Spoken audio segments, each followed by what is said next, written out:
ஆமென். அல்லேலூயா. நான் உங்களை திக்கற்றவனாய் விடேன் என்று சொன்ன ஆண்டவருடைய வார்த்தையின்படி ஆண்டவர் நம்மை ஆசீர்வதிக்க விரும்புகிறார். கர்த்தருடைய வார்த்தை சொல்வது, உங்களிடத்தில் வருவேன். ஆண்டவருடைய வார்த்தை சொல்வது, உங்களிடத்தில் வருவேன். ஆண்டவருடைய வார்த்தை உங்களிடத்தில் வருவேன் என்று சொல்லுகிறது மாத்திரமல்ல, ஆண்டவரே சொன்னார், வருத்தப்பட்டு பாரம் சுமக்கிறவர்களே நீங்கள் எல்லாரும் என்னிடத்தில் வாருங்கள் என்று ஆண்டவர் அழைப்பு கொடுத்தார்.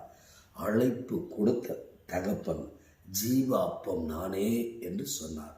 ஆண்டவருடைய நாமத்துக்கு போய் ஒருவன் தாகமாய் இருந்தார், என்னிடத்தில் வரக்கடவன் என்று ஆண்டவர் அழைப்பு கொடுத்தார்.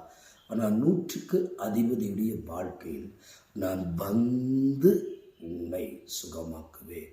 ஆண்டவருடைய நாமத்துக்கு மகிமையா இந்த கால வேளையில் ஆண்டவர் வந்து உங்களை சுகமாக்க விரும்புகிறார்.